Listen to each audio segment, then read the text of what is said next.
Hey there, fancy friends, it's Oliver, and I started the new year with a fencing gathering by Fechtschule Astnide in Essen, and it was full of bouting.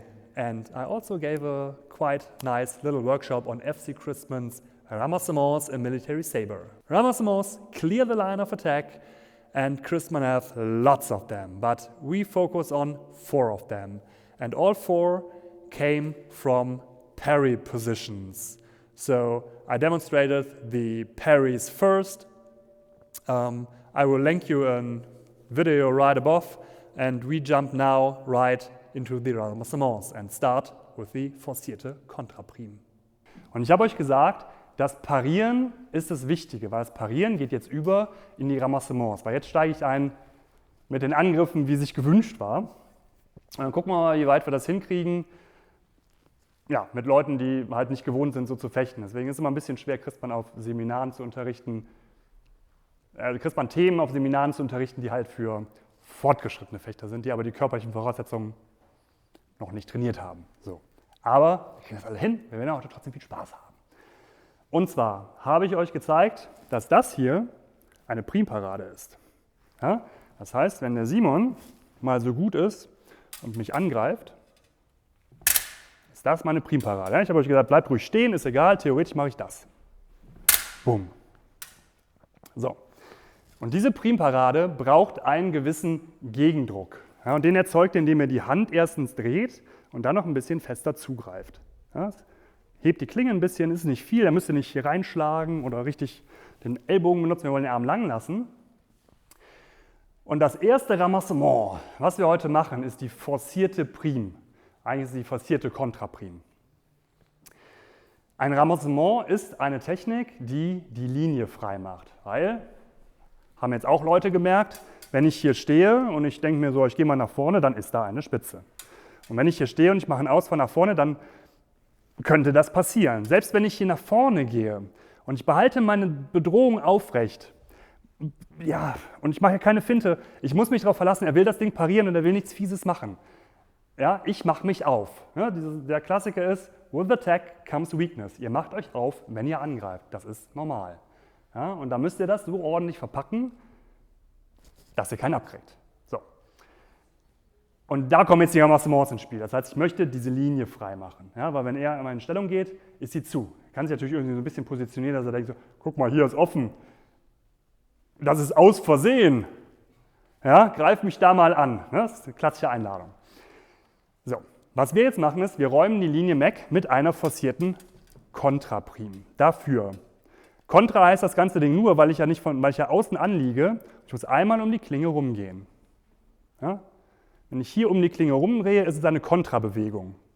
Und da mache ich eine Primparade. Und diese Primparade mache ich aber sehr hart. Und mit einem Ausfall. Und das Ganze sieht dann so aus. Einmal rum. Und an der Stelle, bevor ich mich zurückziehe, gebe ich ihm noch einen mit. Ja? Geht zurück, geht nicht weiter nach vorne. Ja?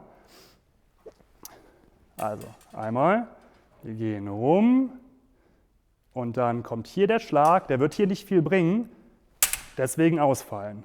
Ja, und dann geht der unter der Klinge, ihr könnt auch hier zum Beispiel einen in den Arm schlagen, aber ich würde euch erstmal empfehlen, einfach von hier gemütlich hier in den Brustkorb schnapsen lassen und dann wieder aufstehen. Ja? Das ist theoretisch gar nicht so schwer. Praktisch habt ihr nicht so viel Erfahrung mit der Primparade. Also werden wir jetzt mal sehen, was da geht. Ja? Ihr steht in Seconde, ihr nehmt die Klinge rüber, seht das als Ausholen. Bam. Ja? Und dann schlagt ihr mit eurer Stärke irgendwo eher die Schwäche.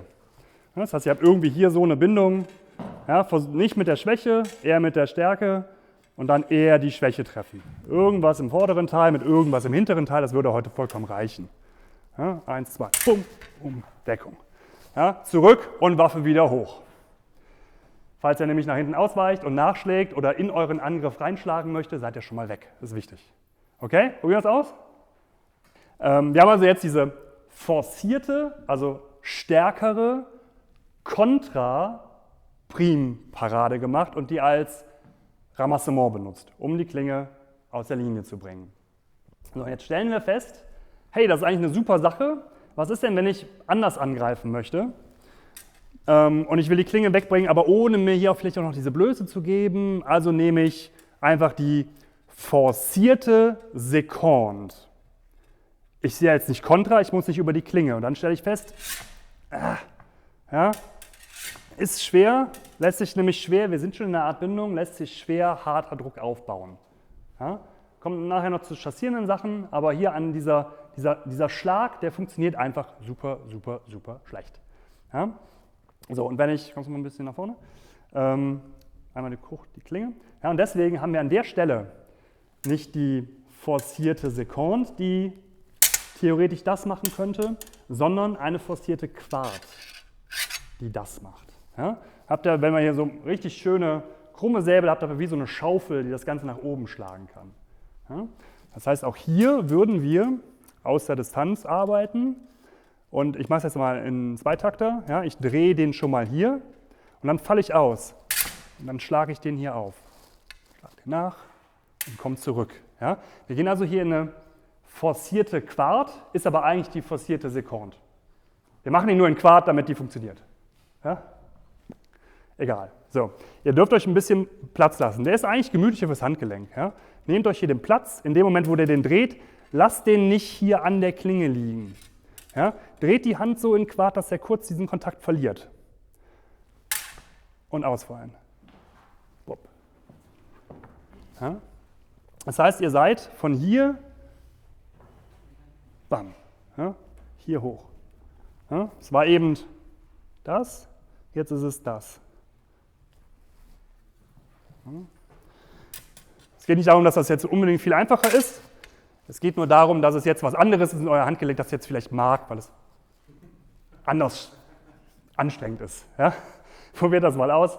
Wir gucken uns das zusammen an. Um das Handgelenk jetzt noch mal ein bisschen zu entlasten, machen wir jetzt noch was Nettes.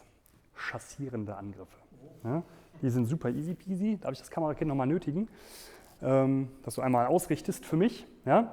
Chassieren ist auch wieder so eine Art des Ramassements. Wir haben zwei verschiedene Möglichkeiten, eine Klinge wegzubringen. Die eine klingt eher so und die andere klingt eher so. Ja? Und sobald die Klingen so ein bisschen gleiten, ist es eher chassierend. Und wenn die Klingen halt eher schlagen, dann ist es irgendwas Forciertes. Ja? So. Das ist ein bisschen brachialer. Wir nennen das einen chassierenden Halbzirkelhieb und einen chassierenden Secondehieb. Mir reicht's, ihr könnt beide mal probieren. Ja? Ich kann hier in dem Fall tatsächlich mal ein bisschen wegnehmen. Zieht den ruhig gerne heute mal über den Moulinet auf. Das heißt, ihr geht mit der Klinge nach hinten und dann schlagt ihr, das ist euer Halbzirkelhieb. Boom. Der geht jetzt halt aber nicht auf den Körper, sondern in die Wand. Ja? Bumm. Vielleicht einmal einen Schritt in diese Richtung. Ja, der trifft im Prinzip die Klinge irgendwo in der Schwäche und dann gleitet der hier hoch.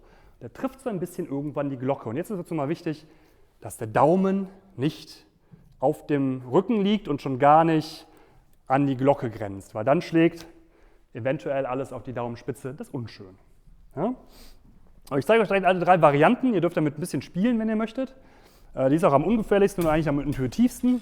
Ja? Wenn ihr das in Seconde macht, geht er im Prinzip nur hier hoch und geht da lang.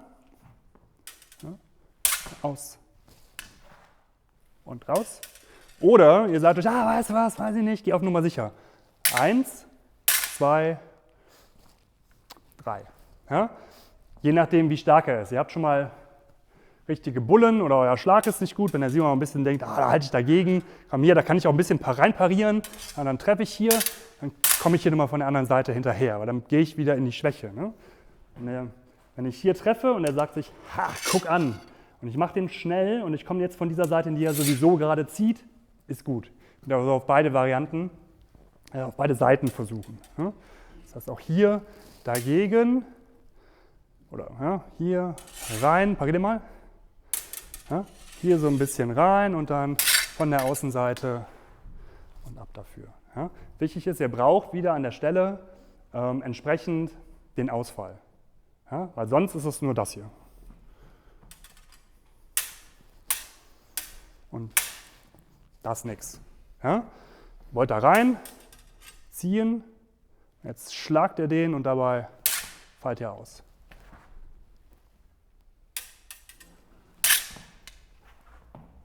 Ja. Der ist fürs Handgelenk jetzt noch ein bisschen zu entspannen, weil das sind einfach große Drehungen, da verspannt ihr nicht so schnell. Ja. Und ihr habt ein schönes Ziel. Probiert mal.